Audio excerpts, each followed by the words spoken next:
Impact Family, impacting the world through healthy family.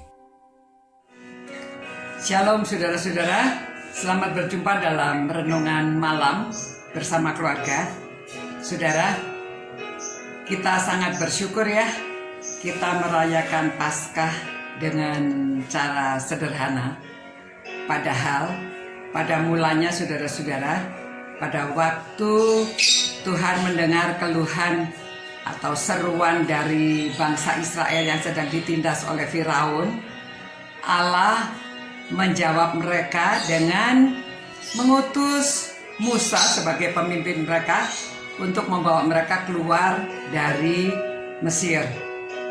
Namun tidak mudah saudara perjalanannya, karena Firaun berkeras hati tidak mengizinkan mereka keluar, karena mereka harus membuat bata untuk bangunan-bangunan di Mesir. Jadi mereka membutuhkan tenaga mereka untuk menjadi orang yang membuat bata.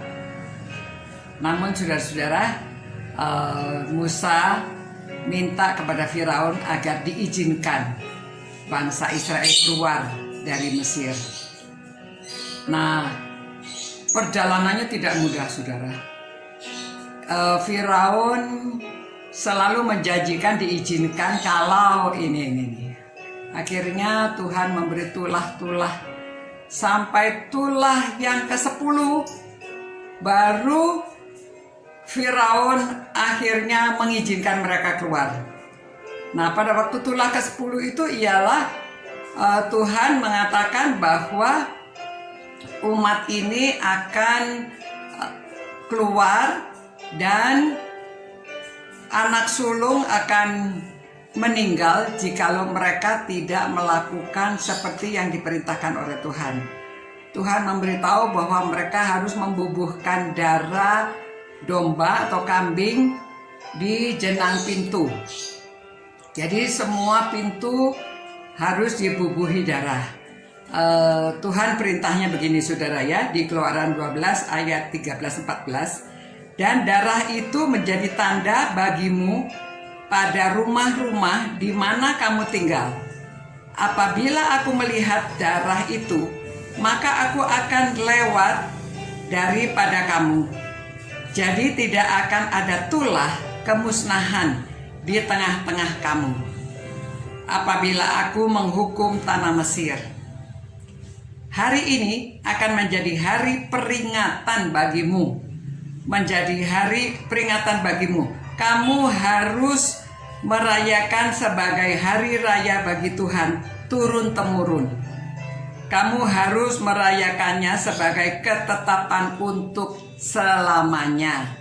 Ya saudara-saudara, ini ketetapan untuk selamanya. Itu sebabnya sampai saat ini kita selalu merayakan hari Paskah. Nah, peringatannya agak berbeda karena Tuhan Yesus menjadi penggantinya. Pengganti sudah tidak lagi kita perlu kambing, domba, darah mereka, karena Tuhan Yesus sudah mencucurkan darahnya pada waktu dia di kayu salib. Jadi sekali yang dia lakukan untuk selamanya.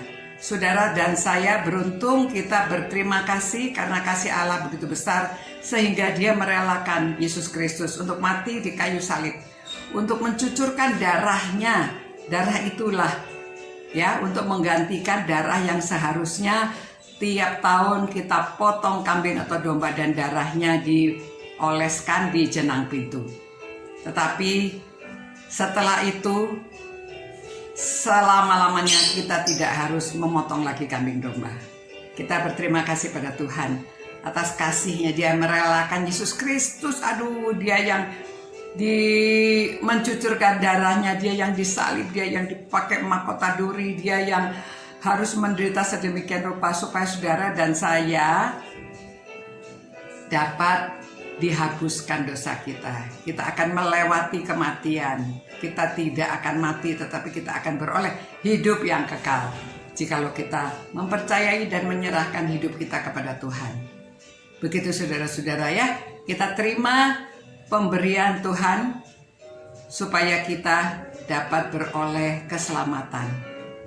Kita dilewati malaikat maut, ya, karena Tuhan yang sudah membayar semuanya lunas bagi kita. Terima kasih Tuhan atas kasih-Mu ya Allah Bapa kepada kami, sehingga memberikan Yesus Kristus menjadi ganti domba yang harus disembelih. Dan Dia sudah melakukan 2000 tahun yang lalu. Kami percaya, kami menyerahkan hidup kami ke dalam tangan-Mu. Kami beriman penuh pada Yesus Kristus. Demi nama-Mu kami berdoa. Amin.